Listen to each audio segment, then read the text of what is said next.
smart, I'd have bought a boat, and then it wouldn't have been such a close relationship. Well, that's great. Yeah. Well, where are we at?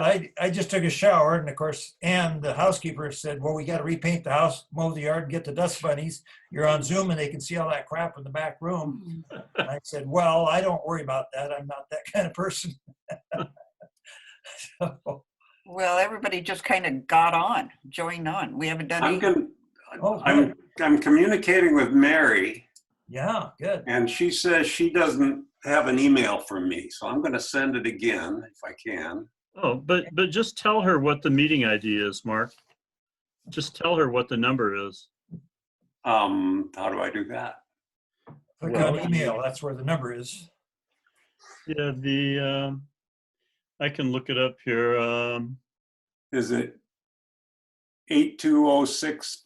That one? It's embedded in the URL as a. Yeah, okay. I'm going to forward that email to her. Well, she's up here. Yeah. Yeah, tell her to just enter the ID, which is 8206-358-0170. Okay, I'll tell her that too. Don't tell her that fast, though. Yeah, Yeah. I lost half of that. So where does she enter that? In the place where it says meeting ID when you open up Zoom. Okay. Join a meeting and then. Or the We did it on our email account. That was where the number was. I just clicked email, but I had the Zoom app already in, which she has, I think. Yeah, exactly. Yeah, that's how I did it. But, There she is. 80. There's Mary. She's there. There's Mary. Hi, Mary. I see Richard. Perfect. Hi, Mary. I think I saw Cari. Hi, Cari. Hi. Yes. And Richard? Oh, this Yes. is uncanny. When I look at you, I think it's Anchor flashing on the screen. This is just Richard? a Yeah. plaid shirt. Mark? Well, if it was Anchor, he'd slip out for a drink. Mary, did you get my email or did you figure it out? I got your email and it worked that way. Okay, perfect. Thanks. Well, Now the only thing we're missing is anybody from the East Coast. Oh, wait, no, we got one from the East Coast. We got Willis. Will. Oh, good. Yeah. How you all doing? And Clem Cadiddlehopper wants to sign in too. Well, we'll just wait to see who else shows up. Mary, I want you to tell us, you said Tom is out calving. Uh-huh. Does that mean he's in a barn somewhere pulling calves out of cows? What does that mean? Yeah, he could be, but mostly they're out in the pasture. And And he's just midwifing? He's just like a midwife. Huh. He Wow. watches them. And Somebody should be videotaping that and sharing it with us. his wife should do that. You can't show that on TV. Well, you don't have to show it on Oh. TV. So, Mary, thank you so much. This is the book that Mary sent me. It's called Wandering Thoughts. Yeah. And it's a whole bunch of, it's 100 pages written by Swen about his life. Yeah. And then in the very back, there's 15 pages written by Red that are his kind of minute by minute, hour by hour diary of D-Day and the following month. Isn't it amazing? Mind boggling. Yeah. Oh. I don't see how he survived. Yeah. So, Mary, I will put that in the mail back to you, but I'm terribly impressed with that book. Well, good. I'm glad you enjoyed it. Yeah. It was almost better than Saving Private Ryan, I thought. Well, Yeah. Tom Hanks. I don't know if you saw that, but that was quite chilling. What they it's were. Yeah. somebody I knew, Yeah. and that's weird. Uh-huh. Then, Yeah. And I didn't read Dad's diary until Tom's wife typed it up and sent it to all of us. I had no idea what he went through. And he never talked about it. yeah, I think I heard that story, that he didn't talk about it. Uh-huh. Did he have lingering back problems as a result of his experiences? Yeah, he did, Eric. He never talked about his back hurting, but mom told me that it hurt him a lot. And he broke it when he jumped on D-Day And he didn't Yep. get a full body cast until August. until he cut it off of himself. It just, I mean, he crawled around and shot Germans for a month. Uh-huh. Yeah, Wow. it's a miracle he came home. We always knew he was a tough dude. Yeah. Kind of a Larsen trait, I think. Well, A little bullhead. yeah. Well, and in the book, they talk about Swen was going back and forth on a ship, and Anchor was going back and forth on a ship, and every so often they waved at each other, it sounded like. Yeah. Well, so I remember Swen telling my dad that he's sure that they passed in the New York Harbor a time or two. Yeah. Uh-huh. Yeah. And in the book, Willis, is it Willis or Will? Either one. Either one, How okay. about both? In the book, there's a lot of discussion about World University and Control Data Institute. Several of you got degrees from World University, right? Right. So tell me Just about missed that. getting a degree. Huh? It was accredited up until the day they closed it. They closed it for financial malfeasance. They weren't keeping records. And the president of the university was apparently taking monies and moving them to another university project he had going without accounting for the money. And the Department of Education decided they didn't like that operation and they closed them down. And what did you study? Huh? What did you study? What did I study? Yeah, what degree did you get? I just took English. It's good. Figured I could master that. And did any of the Larsen kids go to a Control Data Institute? No, we were too young. That was back in the 60s. Oh, all of you were too young to take advantage of that. Yeah, that was, he did that in the mid 60s. He was running that for Control Data. We moved to Minneapolis for a year, but we all decided it was too cold and we moved back. Okay, so I was in high school, you were in high school. Huh? I was in high school, you probably were too. I was in 8th grade, yeah. There you go. Grade school. You gotta remember, Nick, we're the older Larsens. We're in the COVID group, Well, elderly people. Nick is the oldest, and I Yes. think Eric is the youngest. Am I right? Yeah, yeah. Does anybody beat 1959? Cari, you're older than Eric, right? 1947. Oh, gee.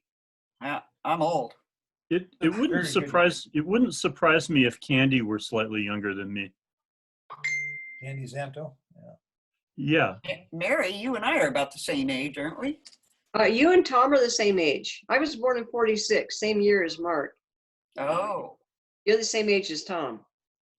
Oh, Huh? I asked my father why he would do that. Why would he have a child in the middle of a world war? And his answer was, I wasn't going to let anybody tell me how to run my family. wow. that sounds like him. Yeah, that's pretty not surprising.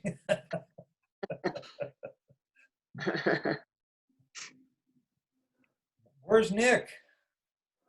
I'm not really sure. I actually spent a couple hours with him and with Nick and Judy yesterday, working on Zoom practice to make sure that they were expert at it.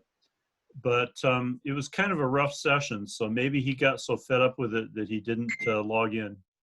Wait, No, I hear another click. I think Judy was trying to tell Nick he did not have 5 hours of airtime for all these stories. You have to edit them and just do it in 48 seconds. He just couldn't do it. Yeah. So I was suggesting to Mark that the possible theme for our meeting today could be 50 years in 5 minutes, and that we could each try to summarize the past 50 years in a 5-minute stretch. I was And, kind of hoping to hear from Kurt and Swen because they're both in the executive branch of Oracle, right? Kurt's no longer with Oracle, but he was a Oh. senior vice president, yeah. Okay. He's not with him anymore, just Swen. But I'd love to hear that story because I've got a whole bunch of kind of mild connections to Oracle. When I was at LSI Logic, we had a system we were trying to put together that was called a quote forecast system. And it was really awkward. And so we found a guy named Tom Siebel, who had a company called Siebel Software. And he said he had a thing called customer relationship management system. And we were one of his very early customers in that system. And I was on a committee to kind of deal with it and educate the rest of my company.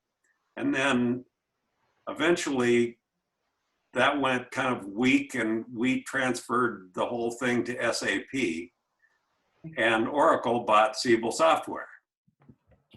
And so, you know, and I went, after I left LSI Logic, I went to Siebel to Siebel and interviewed for a job there and spent a lot of time trying to convince them how smart I was, and didn't work, and I didn't get the job. But so there's my connection with kind of Siebel / Oracle, and I thought that was interesting. And then I also have one of my closest friends was a vice president at Sun Microsystems, and Oracle bought them too. And so I kind of know about Sun Microsystems. When I was at LSI Logic, my job was to do engineering, marketing, and sales for our 3 biggest customers. And one of those was Sun Microsystems, which got bought by Oracle. So I kind of, oh, look, what a cute dog. Anyway, I wanted to hear the Oracle story. And Will, you probably don't know much about it, or do you? Yeah, I know quite a bit about it. Kurt was working on Wall Street for the banks on Wall Street in the 90s. And then when the stock market crashed, he left Wall Street, and he spent a year sending applications to Oracle. And after a year of getting these weekly applications, somebody called him up and said, all right, come down and talk to us. And what does he do for Oracle? He's a programmer. He's a whiz programmer is what he is. He was writing software for the big banks on Wall Street. He did that for about 10 years. How did he learn how to do that? Huh? How did he learn how to do that? My father pushed him into it when he was right out of high school. But did he go to, My father kept he saying, didn't get it at World University, or did he? he took some courses at World University, yeah. But he's mostly self-taught. Oh, He went to work for a manufacturing company in Puerto Rico, and they had a crazy old Data General computer, and he figured that out. He got that working to their satisfaction, and then he went to work for Citibank, and he wrote the first little routine for their ATM machine in Puerto Rico. And the people in New York saw it and said, that's better than the one we got. So they had to come up to New York and work for them up there. And that's how he moved from Puerto Rico to New York and went to work for the banks up there. He worked for Barclays and Citibank and somebody else, I forget who else. But that's what he did for about 10 years. Made a lot of money, and somebody told him to get out of the stock market just before it collapsed. So he might as well walk away with all his money. Eric, is there an Oracle Cisco contact or connection that? Oh, I used Oracle products, and if I look out my window, I can see Oracle headquarters. And I spent a lot of time scratching my head trying to figure out why I couldn't get Oracle databases to work properly. But oh no, I've used Oracle stuff. It was always kind of painful, so I sort of forgot about that stuff. I've been retired for almost 9 years now, so I'm enjoying blissful retirement. Pounding nails. That's right. Yeah. What does Carrie Ann do for fun? Garden right now. Oh, how nice. Yeah. You have to stay put, right? Well, yeah. How long you been on Friday Harbor then? Is that where you are? I've been up here about 26 years, Wow, wow. but we had the house in Redmond for a while, and Yeah, after Bill died, I moved up here. yeah. Got rid of the house down there. Mhm. Do you I live love outside of town then, or? Oh yes, I'm about 15 minutes from Friday Harbor. Oh, okay.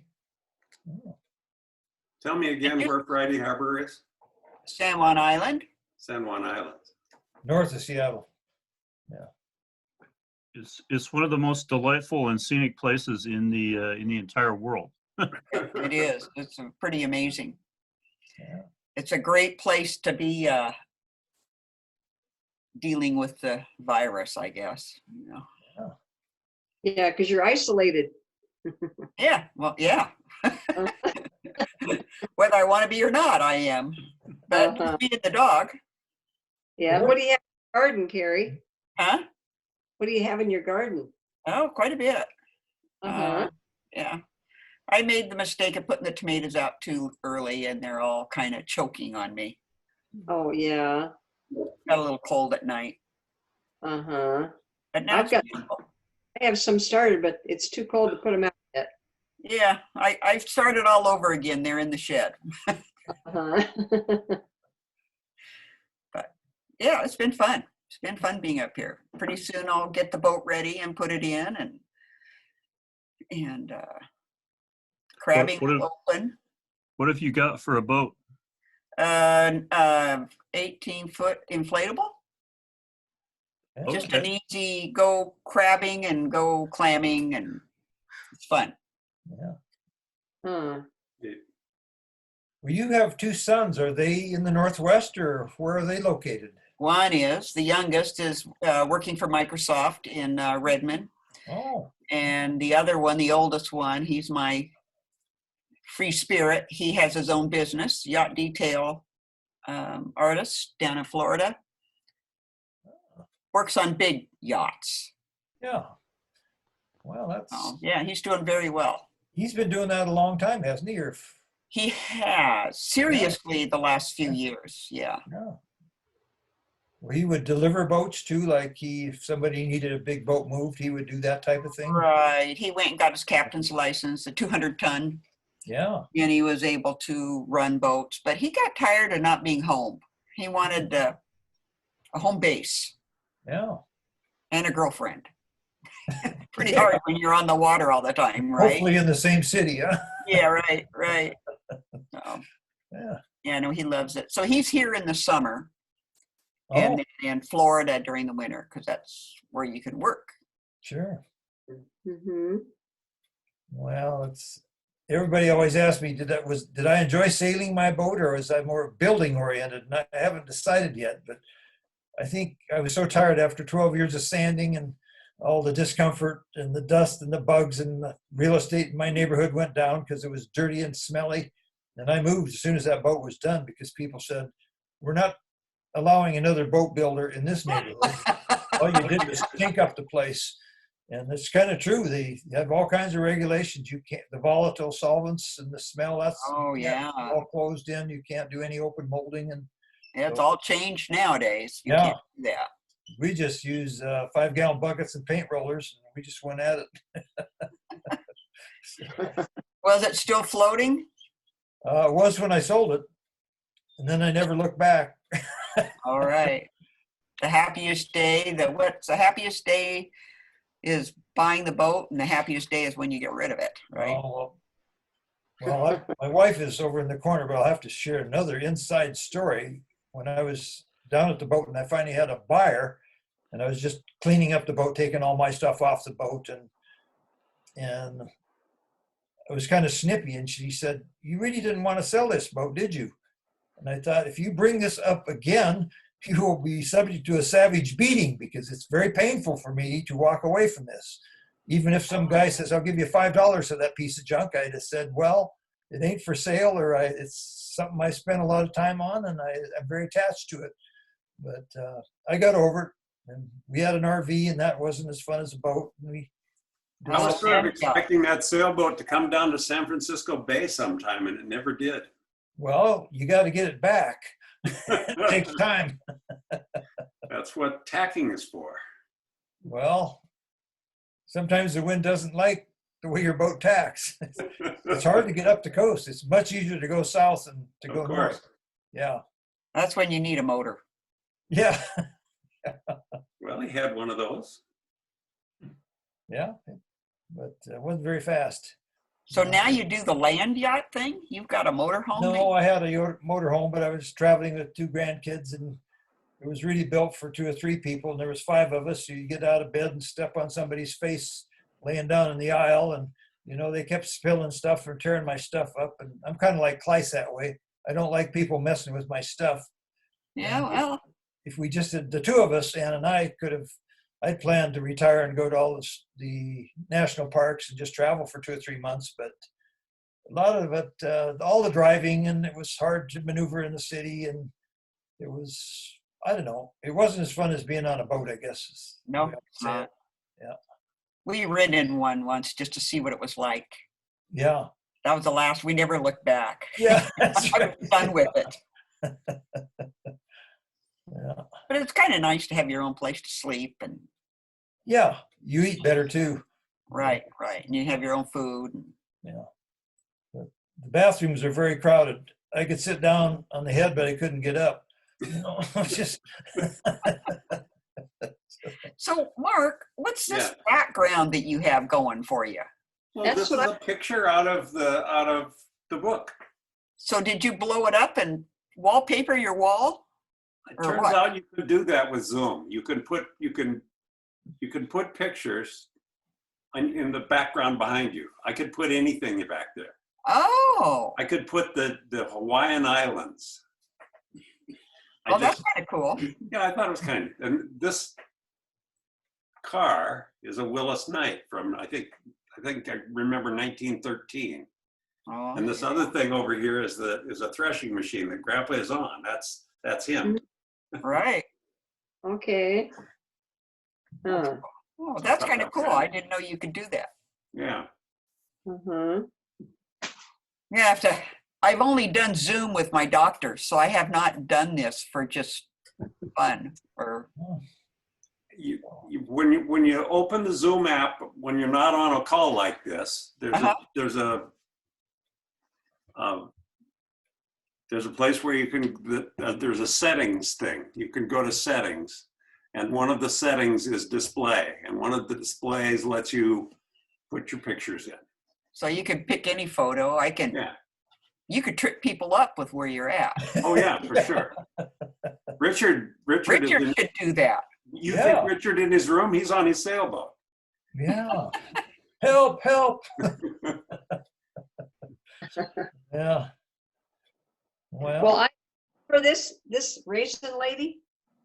Yes. Yeah, I remember that.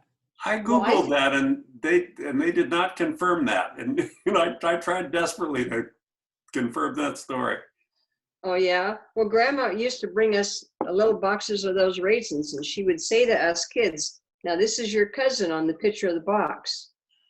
So was that was that Augie's sister's daughter that was the raisin lady? It tells in the book. I read it in the book. There's a, Yeah, it was there's a discussion of who that lady is, Okay, and and Swen claims that she's related to us somehow. Yeah, and it was at I fair, was it? think it's on the Grandma Kleiss side of the family. Uh-huh. married somebody named Peterson in California. Oh. Yeah. Marie Peterson? something like that. I forget the name. I remember Peterson. Uh-huh. And that was Augie's sister. No, Is- that was Grandma Larsen's sister or relative. It was her side of the family. Yeah, it was the Kleiss side of the family. But Oh, you can't find that on Google. If you Google that lady and try to find her background, it kind of talks about where she came and how she got the job and so on, but it doesn't connect her to us in any way that I could find. How about you, Cari? Have you found anything? oh, are you talking to me, Carrie? Yeah, did you find anything in your research? No, but as I remember it, Grandma used to tell Mom and us kids that that was Augie's sister, but maybe my memory's failing me. Well, our grandma's memory might have been failing her. Well, that could have been on the box 50 years ago too. I mean, it wouldn't have been her sister's daughter, maybe, or something. Yeah, and as I remember, it happened at the World's Fair in San Francisco or LA, San Francisco, I think. 1915, yeah. The book says that Grandpa took the whole family to San Francisco for the winter. Oh, I yeah. didn't understand. And Uh-huh. I've got, Well, that's really a cool picture on your background. Bell. This is the thing that she brought back, what Grandma brought back and had in the house for a long, long time. And it was up at the cabin at Flathead Lake. And when we moved Dad, I stole this. And it says El Camino Real, San Diego to Los Angeles, San Francisco, but it doesn't have a date on it. Well, that's cool. Huh. Oh, good. And so Have if Grandpa went there for the winter, and somebody said he took all the kids, but obviously all the kids weren't even alive in 1915. And I think it was 1916 that he was there. So Uh-huh. Gwen hadn't been born yet. I don't think Anchor had been born yet, wasn't he? Swen was born in 1919, Mm-hmm. and Anchor, I But think, he was was the maybe youngest. Was it Swen the 1916 or youngest? 17. I think so. Mhm. 1917 was Anchor. Yeah. Okay, so I'm guessing that the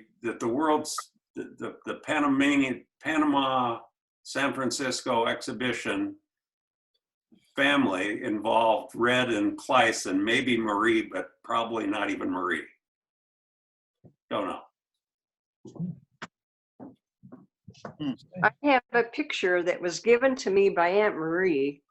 It's a picture of, I'm going to hold it up and see if you can see it. It's a picture of Augie and Kirsten, my dad, Aunt Marie, and I Kleiss.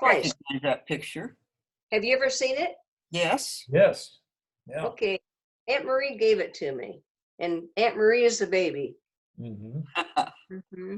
And Kleiss is the bad apple. Look at him back there. No He's a smile from that guy. Uh-huh. Oh, Mary Ann, I had another insight. You told me you lived in Beulah, Montana, or Wyoming, and it was so close to the border. What is it, about 2 miles from the border of Wyoming and South Dakota? Yeah, it's about 2 miles. And is your house straddle the border, or is it a very small town, eh? The population is 33, and they're not counting us because we're not in city limits. Oh, there's city limits and everything. Uh-huh. Yeah, it's the last exit in Wyoming as you're going towards South Dakota. Yeah. What is it, a little farming community then, or a bank or a bar? It's really tiny then, almost like Dagmar. It's a ranching community, but we live in a development, and there's about 30 homes in this development. They're about 5 acre. Oh, And how far is it from Alzada?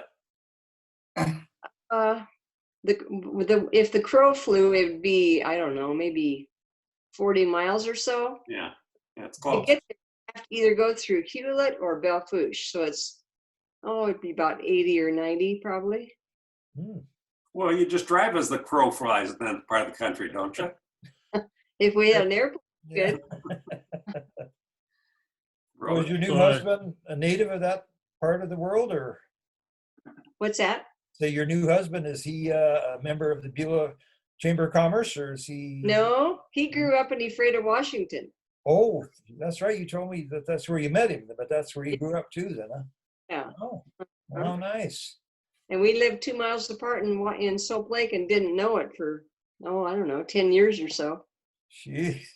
Uh-huh. You used to ride your bicycle all over. You're supposed to meet everybody.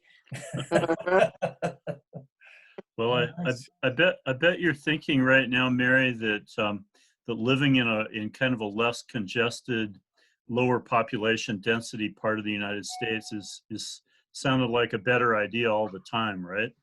Oh, I love it. I wouldn't live in New York for nothing. Yeah. Do Well, they have there's any rules in Beulah of restricting your activities because of the coronavirus? Not really. The governor of Wyoming didn't really shut down the state. He let businesses make up their own mind if they wanted to close. And I think most of the restaurants did, but they're opening again now. So even in Beulah, they closed the restaurants, or some restaurants closed? They closed the one in Beulah, and it's a really nice steakhouse, Oh. but they're open again. That's nice. Well, Mhm. we're open here too. The restaurants in town are open, and the golf course clubhouse is open, and Where are you? in Grants Pass, Oregon. Oh, that's pretty safe. Small. Well, you know, I think it kind of is. I mean, we were dramatically shut down. We've had one death in our county, and we've had 21 cases. So it's Huh. kind of almost invisible to us, but everybody's walking around in the grocery stores with masks on, and they're staying 6 feet apart and all the good stuff. It's just that we haven't really been impacted too much by it. Yeah, same here. We have had 15 and no deaths Yeah. throughout all the islands, not just San Juan. So it's pretty small up here. And did And they our- have rules in San Juan? Huh? Did they have rules on your island that said, Oh, yeah, they're really strict, but the county has applied to skip to phase 3.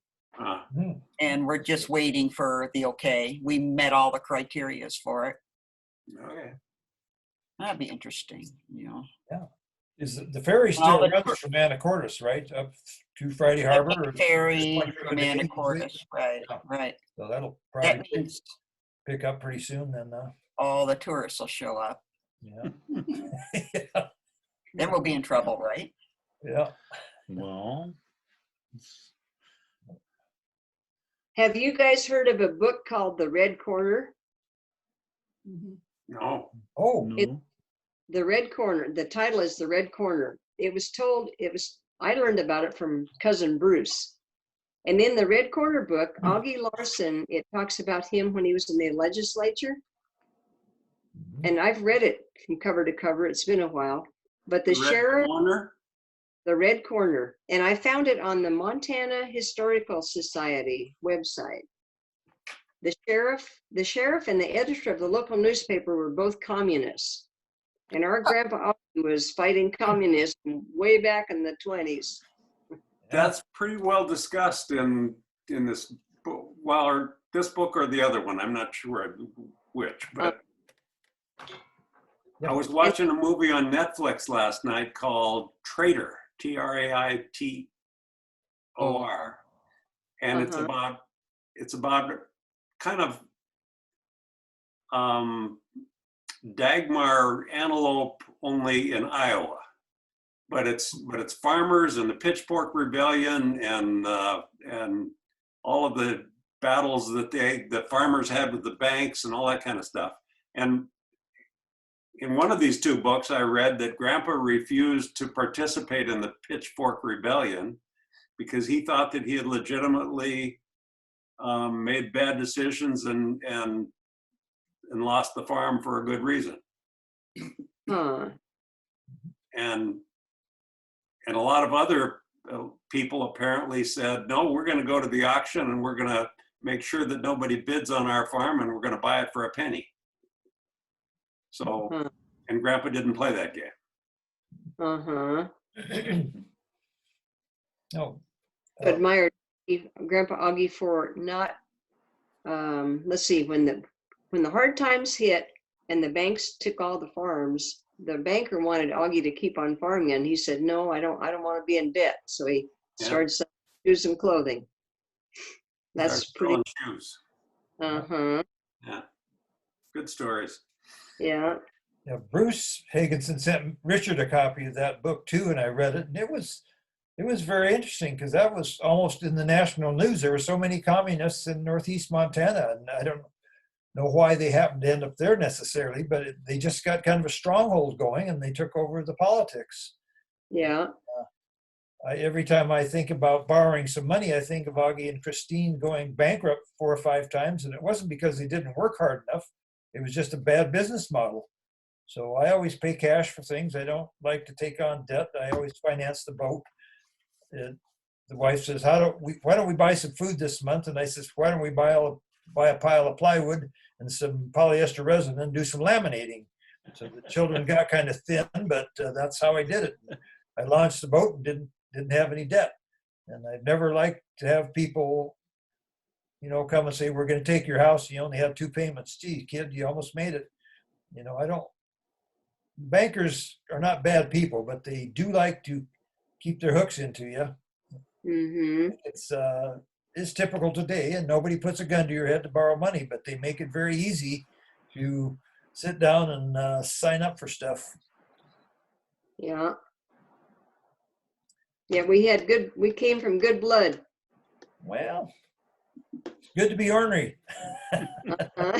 Kind of interesting. My memory of Grandma Kleiss, Kirsten, is that she had hair that went all the way down to the middle of her back, and she wrapped it around her head in this really weird hairdo. And she was always wearing black leather shoes that had 2-inch heels, kind of little old lady shoes.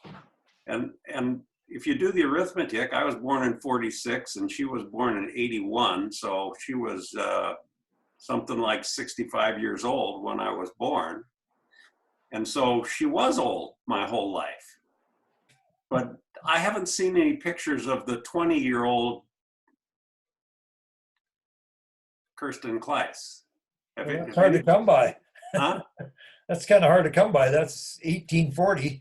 Well, there's pictures of Grandpa like that. I mean, Well, no, it wouldn't be that. No, it'd be 1900, I guess. Yeah. yeah. I'm sorry. I mean, when Dad was born, I guess she was 30 something, about 30. And I just don't.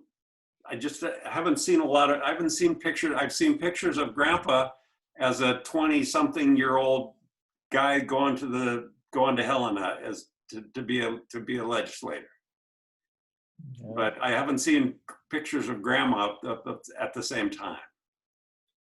Well, that picture that Mary Ann showed when the children were young, that's about as good as you're going to get, I think. The family of 5, because 2 kids weren't born yet. So that's about the age when she was in her mid-30s. But no, you're not going to get a picture of her 20, because she didn't come to the United States until she was 25, I guess, or so roughly, and then came to the Midwest and then to Dagmar. So that's because if she was born in 81 and they arrived in Dagmar in what 2009. Yeah. So that sounds like 28 years old. Well, she'd worked 5 years before she met Augie in Chicago, or she'd been in the United States 5 years before she went to Denmark. So that would be kind of hard to reconstruct that period. And where did Augie and Kirsten meet? She was running a restaurant in Dagmar, and Okay. he went in and ate there. Oh, uh-huh. Yeah. And how tall was Grandma? She wasn't 5'1". Was she? Okay, I remember her so. being shorter than me when I was in Yeah, she's a tiny little lady. Uh-huh.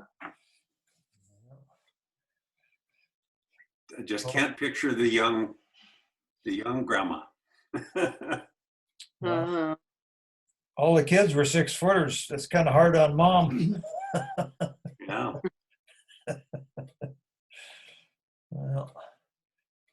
Well, did we want to do a 2-minute bio of everybody? Sure. I think the Larsens know the bio of our 4 guys, but we hope maybe I was going to give Ella Marie a call and tell her, don't feel bad. We don't care if you don't like technology. We'll jump in the car and go see her next year because she's a fun lady too. Well, we're doing something interesting. I'm recording this whole thing. Yeah. And I will send it to all of you so that you can share it with whoever you want to share it with. But I want to find some way of getting it to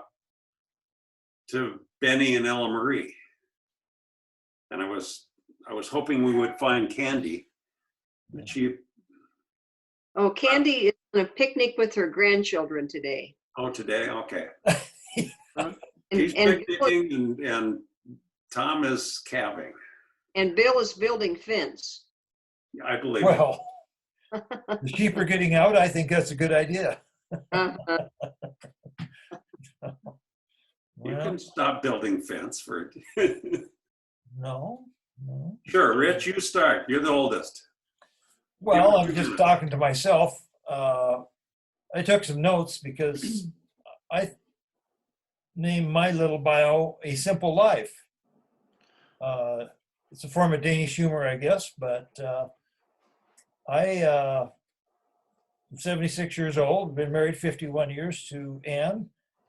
Ann taught school for 25 years, kindergarten and first grade, but you know how the teachers are. Every Sunday night, you don't plan to go to dinner, you plan to do a lesson plan.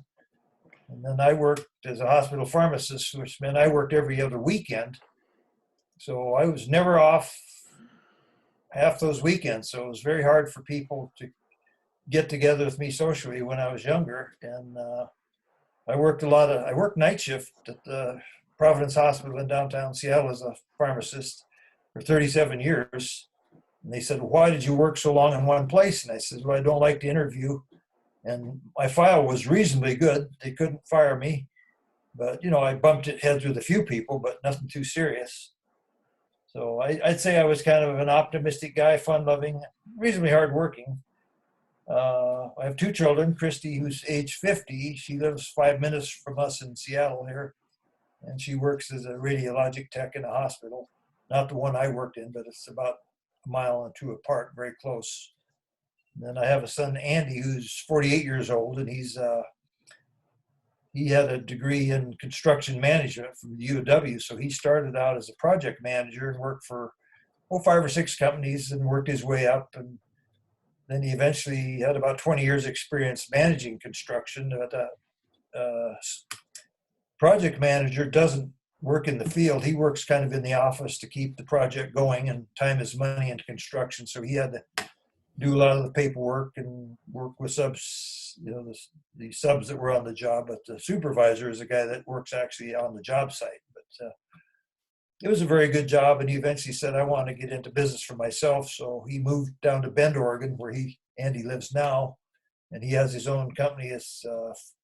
He works with affordable housing as a consultant. So he would work for clients or government agencies or people that are not too savvy about construction background, and he would just advise them. And that's pretty common in construction, that there's the contractor on one side of the equation, and then the people buying the building or having the construction done usually like some experts on their team too. And that's kind of what he does. He kind of tells them that looking at their contracts, this is fraudulent, or you can save some money here. But he's kind of perfected his software, so it's a little more readable for lay people.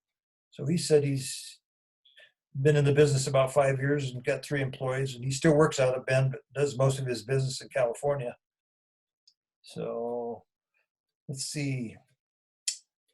I guess I enjoyed downhill skiing, cross-country skiing. I did a lot of bicycling, road bikes. Never won any races, but I was so big I towed a lot of people down the road. Quite a draft, they said. But speed isn't everything. Let's see. I've done about 400,000 miles on motorcycles, which kind of says I'm more of an introverted person. I don't like running committees. I don't like public speaking. My heart races. I start to perspire. And one time I was giving a lecture to the nurses at Providence, and it was on a subject I didn't think was very interesting, so I wasn't very well prepared. And there was 50 people waiting for a pearl of wisdom. And I went white as a sheet, passed out, and this nurse in the front row said, "He's going down, he's going down." And she ran a stretcher up to me and caught me before I hit my head on the floor. And they said, "Well, it was kind of a crappy lecture. He's on the stretcher. Let's go to work." So that's why I never liked to public speak, because my body would get just kind of jittery. And if things that I'm well versed in and knowledgeable about, I can probably speak reasonably fluently. If you want to know about motorcycle design, I've had 42 motorcycles and currently have 2 vintage bikes I've rebuilt. I enjoy tinkering with those. And then I have a newer bike that's just a little more reliable to take 5-7 day trips on, and rode with me for about 10 years, suffering 25,000 miles. And she was sore and breezy and freezing to death all the time. Not much fun to be a passenger, but it's a lot more fun to ride solo. And I think the reason that I did motorcycling was that I would have 12-hour shifts at night, and then I'd have 1 day on, or 7 days on at 80 hours roughly, then 7 days off. So my time off didn't correspond with Ann's time off because she was on the school schedule. So it worked out good for me, kind of selfish, I guess, but I rode with a lot of interesting guys that taught me how to ride and didn't crash too often. I can list all the motorcycles I've ever owned. Can you? If you're a motorcycle, it's fascinating. If you don't ride bikes, it's a waste of time. They say they'll usually start the conversation and say, "How did you have a Harley?" And I says, "No, I'm not a Harley kind of person. Never had one because I never wanted one." But is the list 20 long? It's what? 20 motorcycles? 10 No, motorcycles? more like 40. 40 motorcycles. I buy them by the pound. Sometimes I says, I just leave the house, say it's time for a blue one, and if I saw a nice one, I might buy it. Not ever afraid to pull the trigger. 3 grandsons. I've got 3 grandsons. One's in college at Gonzaga. Now he's doing,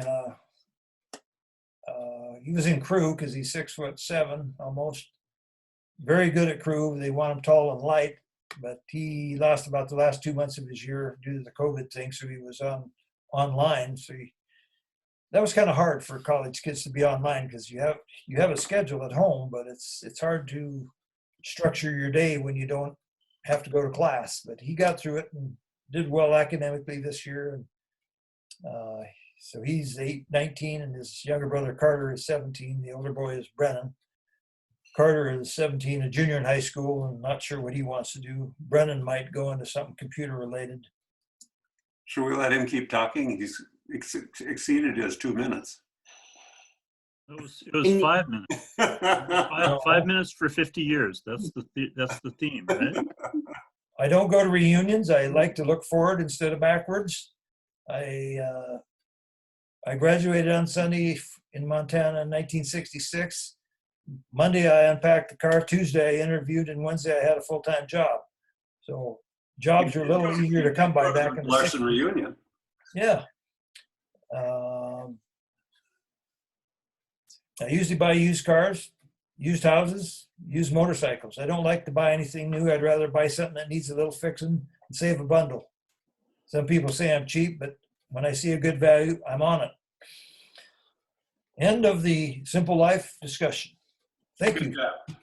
And I think you got that from your dad, Richard. Well, I wasn't that thrifty. I Uh-huh. always joke, we tore down an outhouse one time, and I'm thinking to myself, well, I suppose he wants us to go back and get the hole too. Oh, yeah. He never said anything because I think that's a good way to get whacked on the side of the head for being a smart guy. But that's something that Anchor would do. Oh, yeah. Yeah. He probably put it in the bag and say, "Here it is, Kleiss. Where do we put it?" You really make me think of Anchor, Richard. Well, Yeah, you're twins. yeah, he was a good man to be twinned with. He sure was. Sure do miss him. Yep. Eric, your turn. Okay, I'll try and go quick.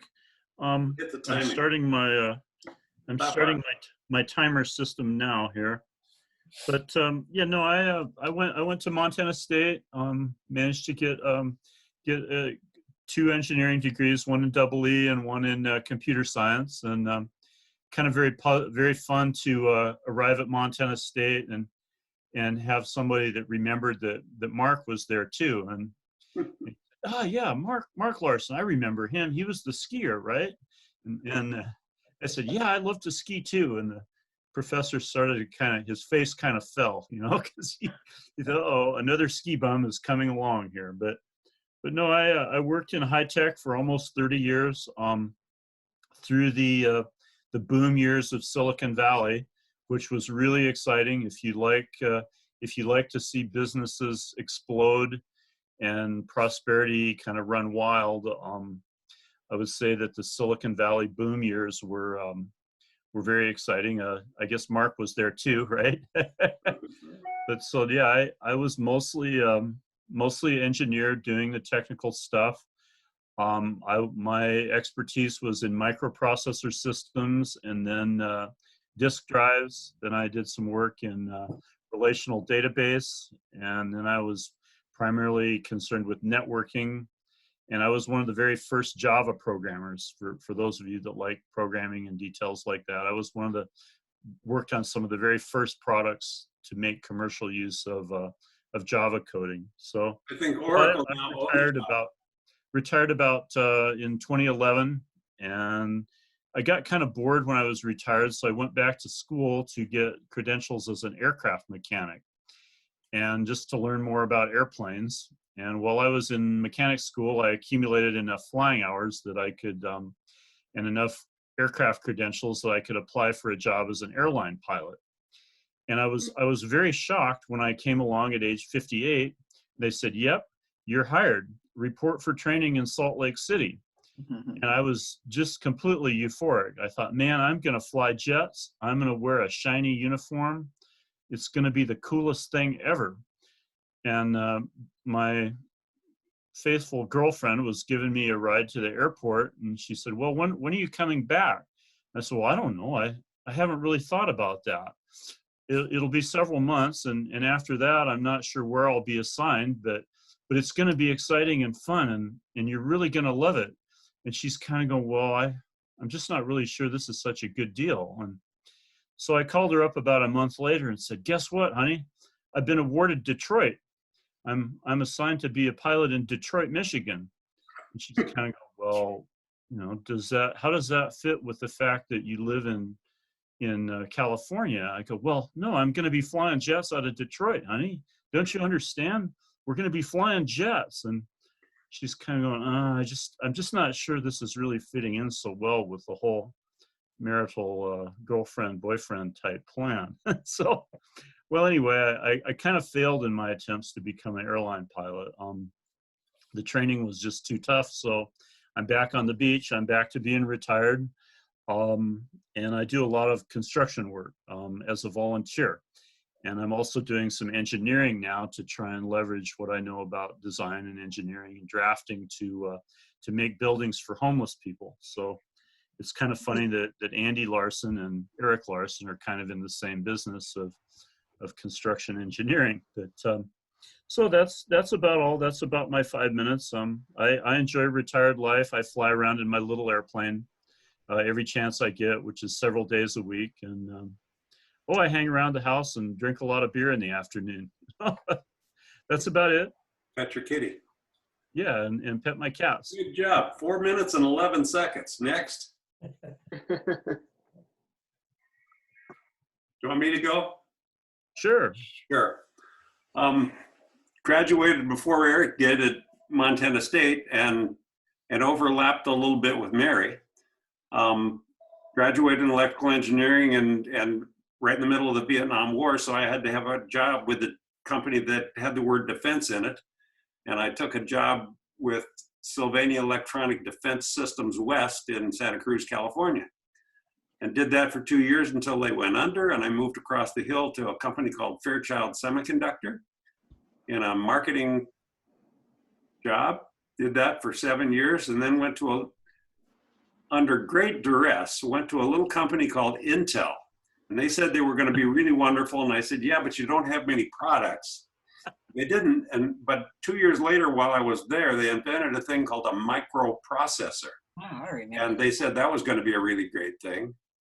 And so then I was part of their sales force and marketing team for the next 7 or 8 years. And it was an incredible job. And I got to sell to people who were trying to make things called computers.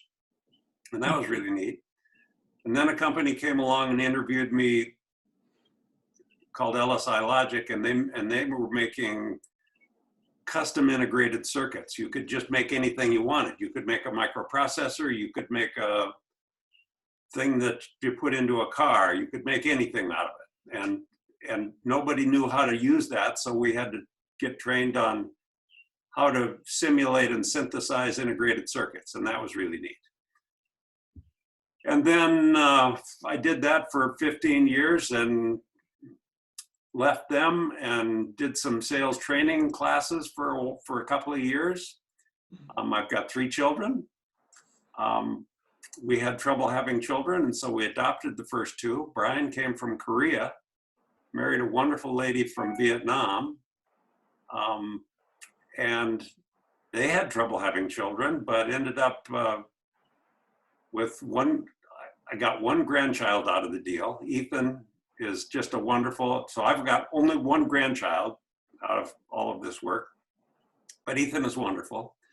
I had another son, Todd, and he kind of had schizophrenia problems, and we struggled with him for his whole life. And he eventually ended up having a heart attack and died 3 or 4 years ago. And then after Brian and Todd, 5 years later, Jan got pregnant, and we had a natural born child, Kimberly, who is on her second husband now. Her first husband was a guy from Turkey, and I went to Turkey to see them get married, and that was an interesting experience. But now she married Brody, and Brody works for Nike, and Kimberly worked for Providence Hospital in a research task. She right now is running a study on a new drug called hydroxychloroquine. Really? Yeah. Wow. And she's got 1,500 people that she's trying to get on a list to do randomized testing on them. And apparently they're dropping out like flies because they don't want to be in it anymore, because apparently this stuff kills you. So I don't know whether that task will last very much longer, but she's really learned a lot about computers and statistics. She's got a degree in biostatistics. So that's, what else do I need to tell you? All the motorcycles I've ever had were a Honda 150, a Honda 350, a Husqvarna 250, and a Honda 650. And I rode all of those until one day I was riding my 10-year-old son up a twisty, windy mountain road at 60 miles an hour, trying to catch up with a Corvette. And we spun a little out, spun on a little bit of sand and didn't go down. But I said, what am I doing with my 10-year-old son on the back of this motorcycle? This is stupid. I'm going to not do this anymore. So I'm out of motorcycles, but I still ride bicycles a lot. I think my time is up. Who else wants to go? Not me. Everybody's got such an exciting life. You're on. I'm not. No, but you get 2 minutes, no matter My what. life is pretty simple, and it has been pretty easy. I've been in Seattle longer than I was ever in Wyoming. And, I raised 2 boys, and my third boy, my husband, and he was the motorcycle guy. And we had a really great life. And my boys are both doing great, and I'm doing great. And I You love live in life. a really nice house. We can see it. Oh, this is just the cabin. Oh, I love it because it's my size. I'm just me and my dog in my garden and the boat. and friends. Of course, all my friends want to come up, but we haven't been able to do that right now. You look great, Cari. Oh, thank you. Yeah, I love your hair color too. My hair color, I'm not doing anything with it. Well, I love your hair color. Okay, well, thank you. I don't do anything with mine either, just what God gave me. Right, that's a good way to be. Yeah. Well, did you end up in Friday Harbor because you had boated up there with Bill? Yeah, that's how it started. Yeah. When the kids were little, we would charter a boat, Yeah. and then we been through 4 or 5 different boats. But Mhm. we were the stink potters, made noise and Oh, motors, but we got there. yeah. And we ended up liking coming up here so much that we ended up buying the cabin. We Oh, found that we didn't do the boating much, so we sold the boat. And we just got a good inflatable, which is awesome. yeah. Well, one thing about Friday Harbor, they have a lot more sunshine up there than Seattle, isn't it? Oh, they do. They do. Yeah, And in fact, I'm closer to Roche Harbor, and yeah. it's sunnier on this end of the island than it is on the Friday Harbor end of the island, which is Mhm. interesting. Yeah. Well, that's Little microclimates. Will, tell us your life. Okay, well, I'm one of 6 kids from Swan Larsen. And you're number 3. Huh? Yeah, 3. Growing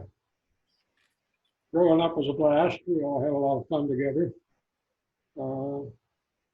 I went in the Navy and I learned how to do publishing work when I was in the Navy. I was a journalist, and I really enjoyed doing that kind of work, and that's what I've done for the last 50 years or whatever.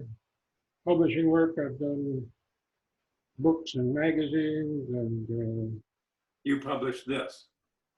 yeah, I published both of those books. Yeah, we made those when we were in Puerto Rico. My father translated Augie's book from Danish. He translated it to English, and then we got a bunch of old photos together and put that book together. And then shortly after that, my father set about writing his own story. But yeah, I've always enjoyed publishing work. I still do it if somebody asks me. I was like, sure, I could do that. I made magazines out of my house for years. The association magazines, stuff like that. I made a lot of money off those people. And I worked for defense contractors when I moved from Puerto Rico to Virginia, because you either work for associations or defense contractors if you're in the publishing business around here. And there was a lot more work with the defense contractors, and they paid better. So I went that route. Made government proposals for about 15 years for ITT Corporation. And I enjoyed working for them. They're actually real nice people. Worked in a company with 5 colonels who all went to West Point together, all knew each other for all these years, and they knew everything about what was going on in the Pentagon. When we did a proposal, they knew from the day one if we were going to win it or not. They were always right.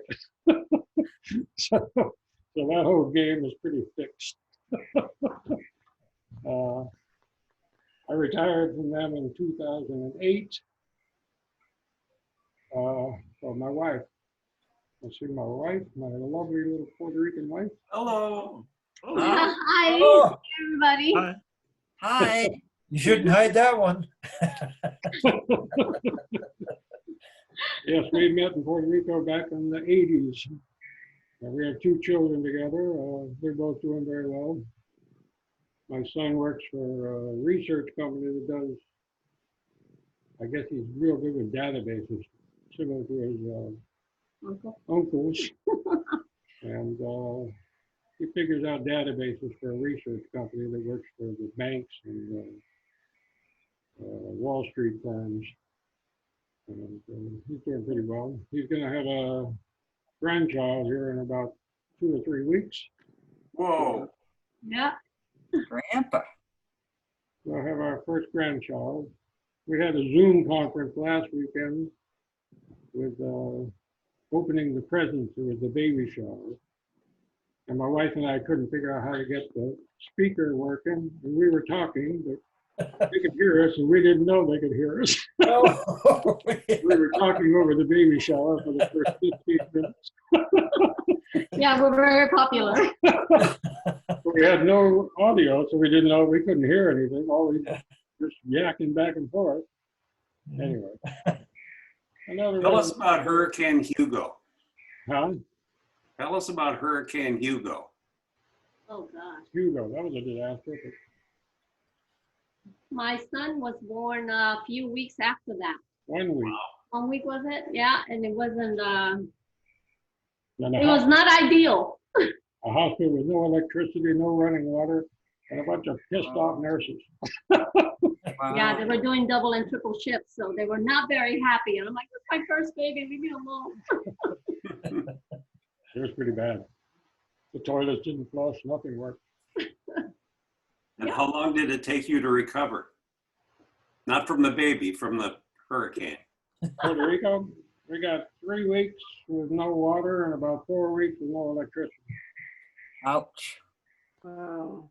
Yeah, we were That we take for granted, you know, they're, we lived right on the beach, so we could take dishwashing soap and go in the ocean and take a shower with dishwashing soap. That was living large. good for the skin Yeah. and the hair. We drove to the south side of the island. One person drove every day to the south side of the island to get ice, Mm. because ice was a necessity. And one person every day would go down to the other side of the island where they had electricity for some reason. They would get a couple of buckets of ice and bring them back. We could cool our beers down, and next day somebody would go to get some more. You did end up drinking a lot of warm beer for a while. Man, that sounds awful. I had to drink warm milk because I was nursing, so that was pretty bad too. Yeah. Well, Will, you have one other brother that has a Puerto Rican wife also? Swan's married to a Puerto Rican, and Charlie's married. Yeah. to Yeah. Yeah.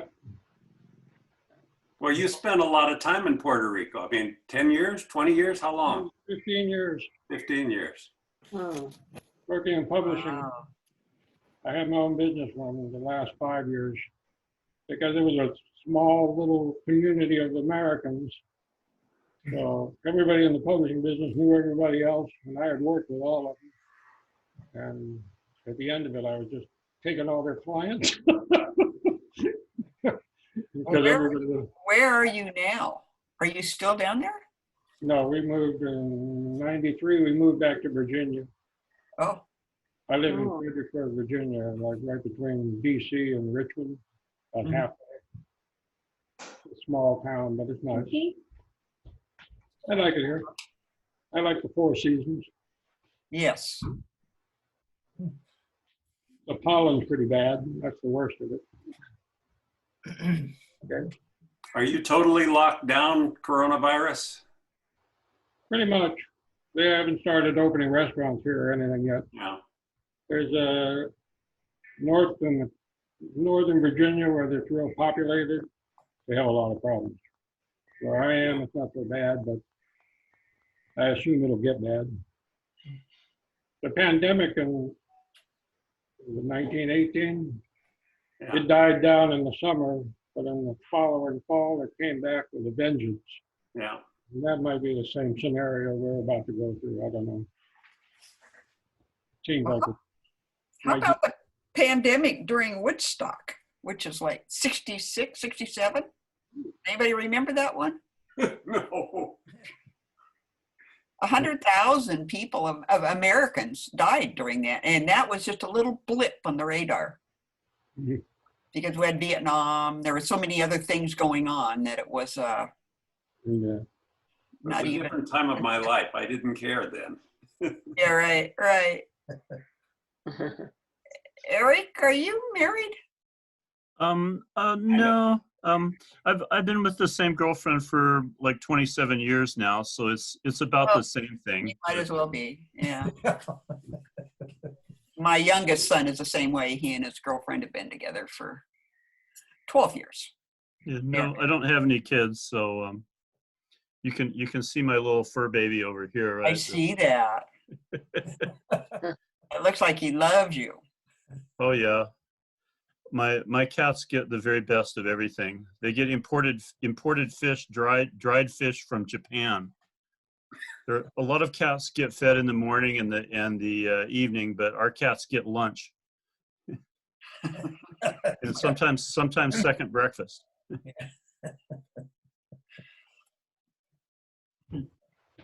Well, Mary, are you going to give us 50 years in 5 minutes? Okay, mine's pretty simple.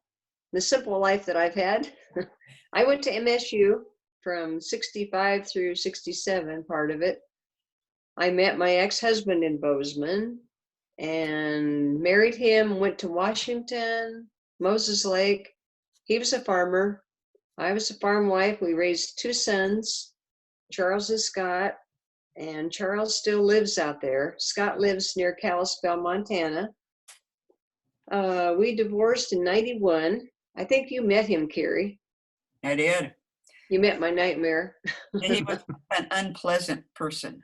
He was very unpleasant. Probably the worst thing I ever did in my life, but you live and learn. And then I met Larry Brown in 94, and he was a wonderful man. We were married 18 years. He was a retired farmer and a carpenter, and I used to work with him remodeling a couple of houses.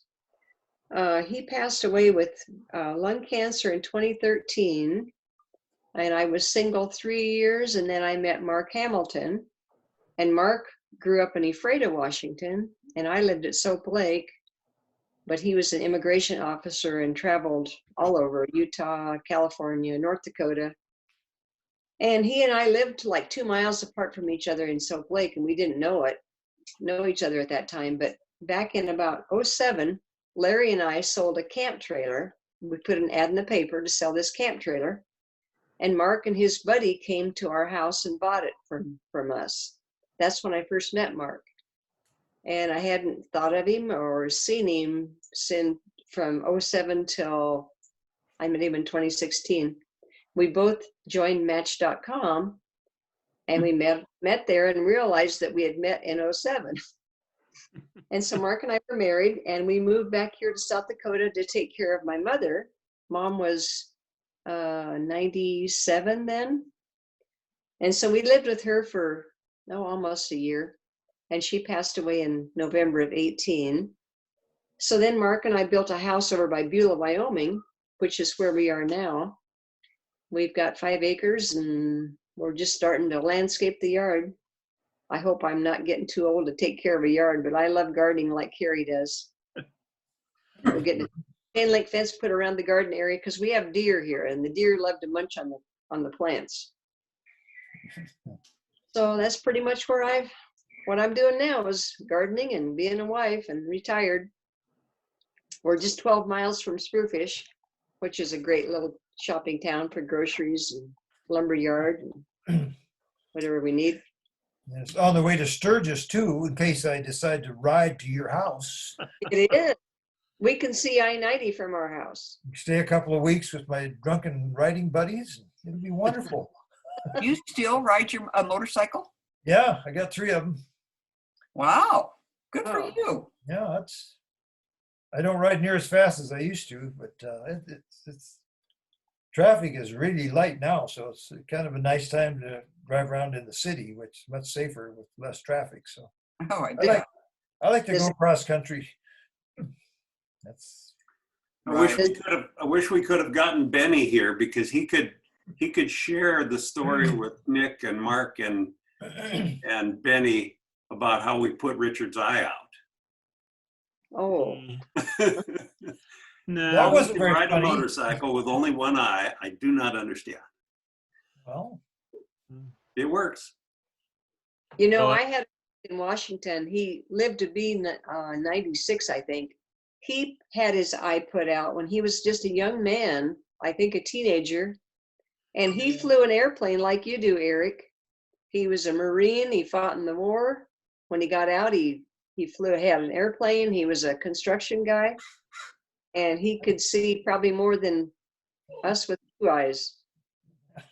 Well, I have good news. I just had cataract surgery this week, so now I actually have excellent vision in both eyeballs. So I'm very euphoric. I'm extremely happy, and yeah, I went flying for the first time without wearing corrective lenses this week, and I was going, wow, I can really see good now. You know, it's great. You know, a lot of times I'd be flying with a passenger, and they'd say, hey, well, we got some conflicting traffic, and I go, well, where is it? And they go, well, it's right over there. It's at 2:00. And I go, well, I really can't see it. And they go, well, and then I kind of go, well, do you think they're going to hit us? And they're going to go, no, they're no factor. And I go, all right, well, I'm going to relax then.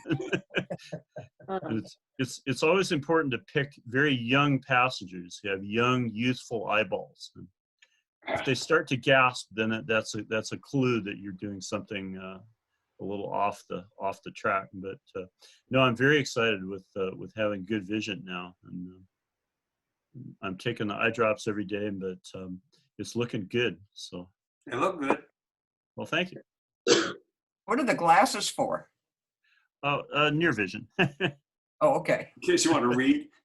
Yeah, in case I want to look at a screen, a computer screen. But you know, my far vision is good, but the near vision is not good. So, but at least now my eyeballs are equal. So you know. So the story, as I remember it with Richard, was that Benny and Bruce were visiting with Ella Marie. Mark, I think we should skip that one. Really? Yeah. Okay. I'm going to talk about your hemorrhoids in about 5 minutes, so go ahead. Never mind. No, This is all being recorded. We don't want to record anything. well, I kind of vaguely remember something about somebody's eye. well, I was the one that caused it to happen. It wasn't their fault. So Oh, after something has happened, it's a little late to worry about what could have, should have happened, you know? right. It's gone. Yeah. But I know I visited Willis and Marie Hagenson, and the first thing Willis said to me about 6-7 years ago, I'm so sorry that happened. And I says, well, it's been almost 60 years plus. I says, I don't think about it. I says, I see okay. I see what I want to see. You know, that's, if I didn't see it, I say, I'm sorry, I didn't see it, so I don't have to react to it. But no, I haven't had any car wrecks. I like a little more space when I drive, but as far as getting by, I think, you know, Larsen was a basketball coach, and I would continually shoot over the backboard, and he said, kid, you're an embarrassment to the game. Oh, Why don't you choose something else like riding your bicycle? So I could take a clue. So I didn't do any of the ball sports. I was never chosen to be in baseball or football or basketball. I did skiing and motorcycling, where you get a lot of data. You got data coming in all the time. right. You got 2 or 3 seconds to do something smart or do something stupid, but I guess people adapt to their disabilities. So I didn't mean to upsert your version of that story, Mark, but since it was my eye, I thought I should talk about it. Oh, that's good. No, it's okay. Everything's fair game, but you know, when you get old, you just talk about all the things that are not working very well. It's kind of boring because everybody's got something that doesn't work very good. Well, I'm kind of sick about the fact that we can't get Benny and Ella Marie on this line, but they just do not do technology. And I spent an hour working with Benny trying to figure out how to do it on his cell phone, and he just couldn't digest it. And every time I call him, it turns out he's sitting on a lawnmower on a golf course in Billings. He's kind of the groundskeeper for this incredible golf course in Billings. Yeah. And he loves it, and he plays a lot of golf, and sounds like he has a good life. And Ella Marie lives next door to him. She can walk across the street and see him. And if we can get Candy on the line someday, maybe she can provide the technology. And she lives in Billings, which is Candy? No, Candy lives in Great Billings? Falls. Great Falls. Yeah. Great Okay. Falls. I Yeah. thought they were in Great Falls. They are in Great Falls. Mhm. I know that because I was backing my RV out of the parking spot when I visited him 7 years ago, and I broke off his mailbox post. Oh, It was a beautiful cast thing, you know, $100 worth, and I was just backing up, and I thought, I think I bumped something. So Lewis is Candy's husband. I said, I think I owe you $75 for a new mailbox. And he says, don't worry about Richard, but you know, he's never asked me to visit again, so I don't know. Maybe he's so thin-skinned. I don't know. I just didn't see it, you know, blind in one eye. You know, Anchor was blind in one eye. That's what he told Forever. me once. Huh? Really? Yeah, I'd heard that, but I should have asked for confirmation, but is that the Yeah, fact? yeah, he was. He was totally blind in one eye. Yeah. Huh.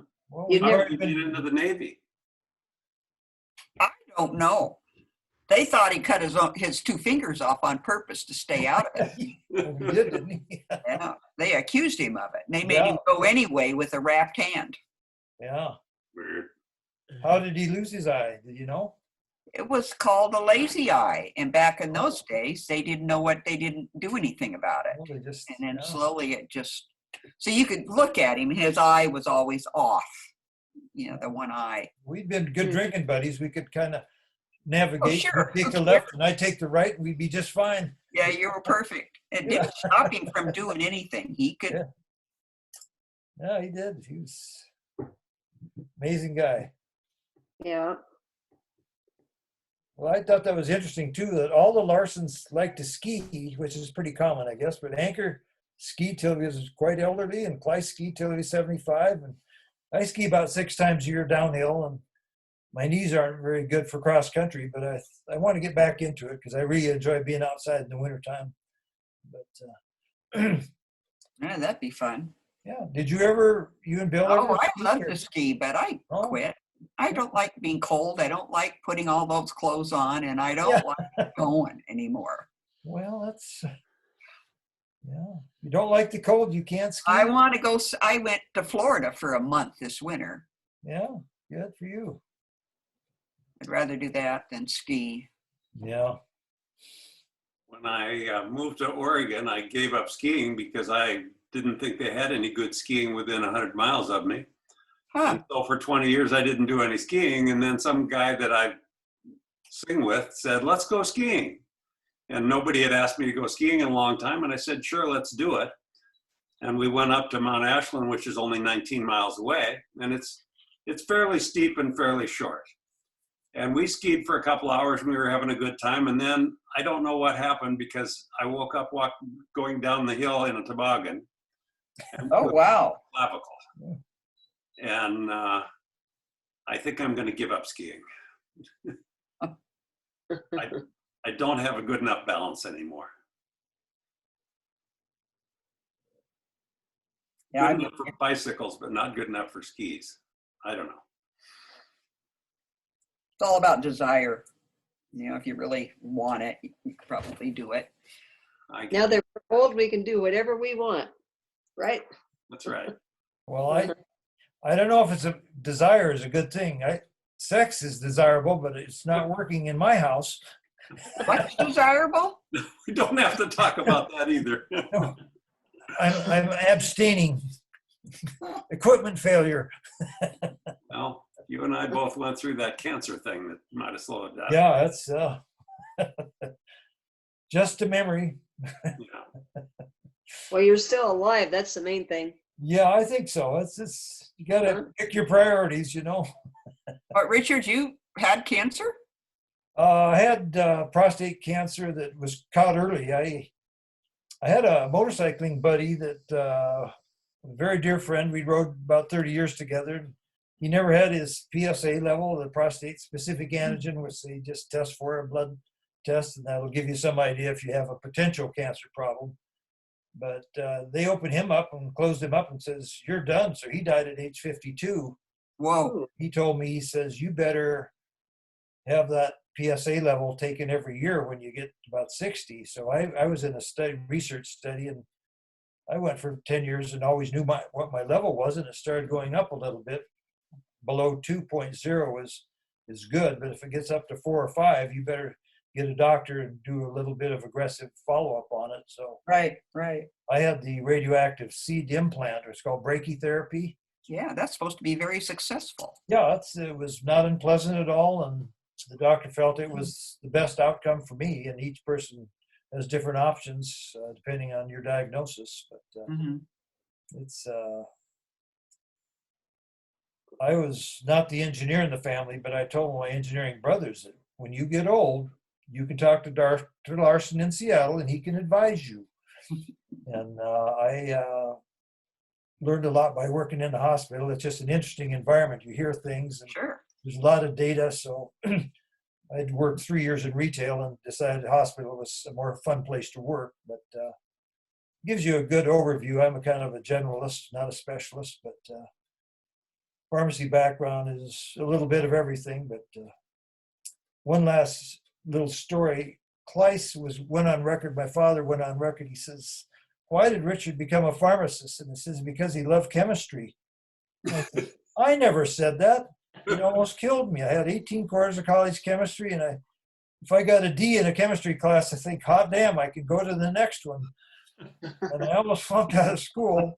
Every time the grades came out, they said, "Why don't you show a little pride and get into a better profession where you will excel?" And I says, "I'm a Larsen. I'm going to graduate in 5 years, and I'm going to stun everybody by how little I know about chemistry, but I like microbiology, I like botany, I like a lot of the other aspects, but the chemistry was nothing. It was a complete mystery to me after I had 18 quarters." Wow. Oh, good. You can be my pharmacist. I can be. I'm going to raise your prices. Nothing less than $25. Well, I can tell you that after my older brothers have had their cancer experience, I'm very careful now, and I get my testing done every year, and I go see my doctor, and she's always making a joke that she has some new equipment for testing. I go, "Really?" And she said, "Oh yeah, it's ultra modern. It's all digital."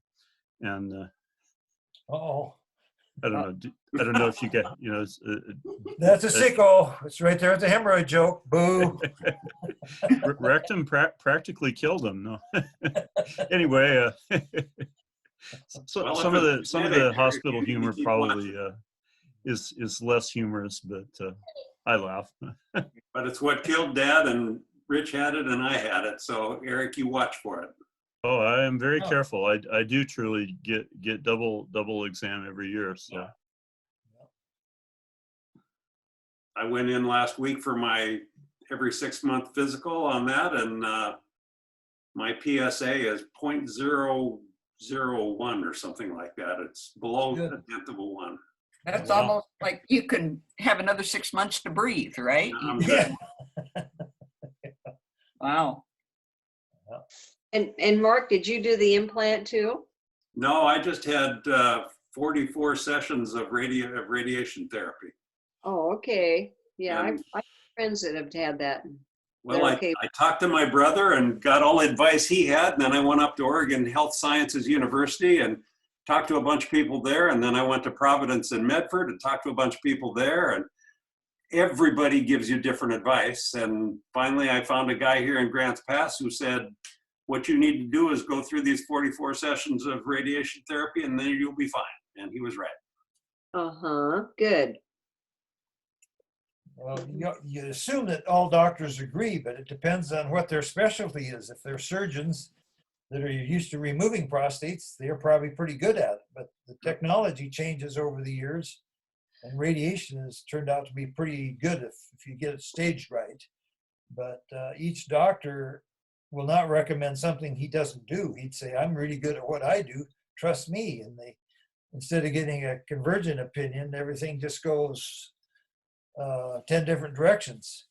So it's kind of a crapshoot. I don't know who you talk to. You might as well go down to the bar and talk to the guy at the end and say, "What do you recommend?"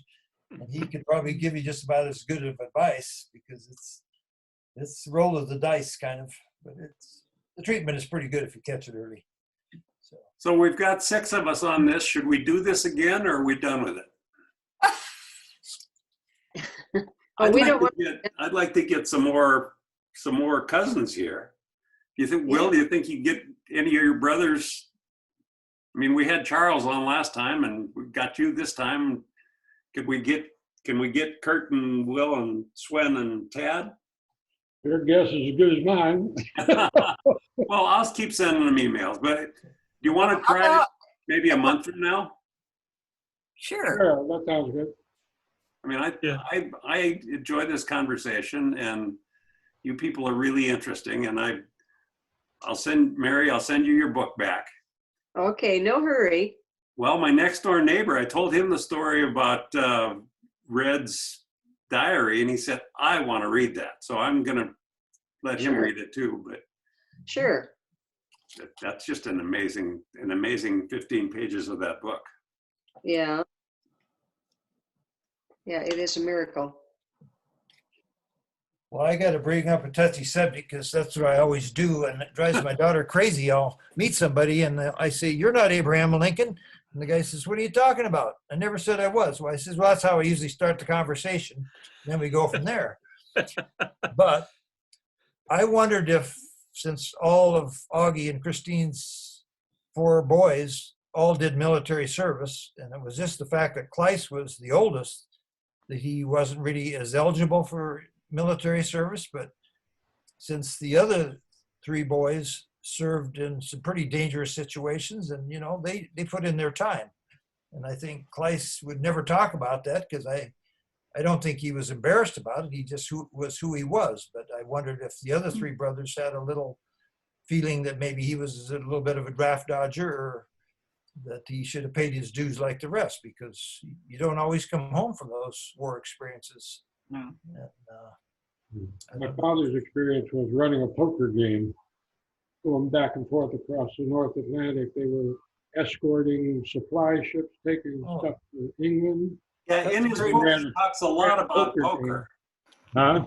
In his book, he talks a lot about poker. I don't think my father ever played 2 games of poker in his life, and I haven't. And Kleist? it isn't part of our life, but it was a big part of Swen's life, apparently. Yeah. Kleist played Right. poker at the reunion up in Montana Did with he? Bruce and all of us. yeah. Okay. No, Kleist played poker all the time. Kleist played cards all the time. He used to have people over every week. Yeah. Oh, Usually school-related people, Not custodian. when I was living with him. Yeah. My father was, he got a job driving a truck on a dam in 1935, right? Augie got him a job down there, and I don't know which dam it was, but he was driving a truck, a dump truck, for the whole summer. When he wow. got home, Augie asked him for the money, and he said he lost it while playing poker. Augie promptly threw him out of the house. He was 15 years old, and he tossed him. So he went to Missoula and enrolled in the college there. 'Cause he had nothing else to do, and the brothers were up in Missoula or wherever the college was, and that's where he went. And he started college at the age of 16. No, you must have been pretty smart. Yeah. Yeah, he did all right. He graduated when he was, what, 21, 20? Well, he transferred from Missoula down to Dillon then to finally graduate from Dillon? Or did he I'm not graduate? sure where the college was. I forget. I get them all confused, but Yeah. I know that he was thrown out of the house when he was 16, and he Yeah. had no choice but to go start college. Yes. And he said he worked at a place that was a combination of a horror house, a bar, and something else. And he was a bartender, and he dealt blackjack in there. And he did that for about 4 years. And then one night he announced he was 21 years old. And they all looked at him like, what? Yeah. Well, that's one thing about poker. If you win too much, they can be kind of rough after the game's over. They want to readjust the payout a little bit. He taught me a lot about poker when I was a kid. Yeah. He knew quite a bit about it. Yeah. He taught me that luck travels around the table. And when it's with you, you bet like crazy. And when it leaves you, you wait for it to come back.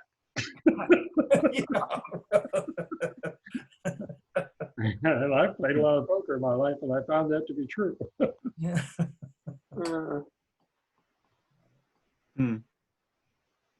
Well, I'm leaving the meeting.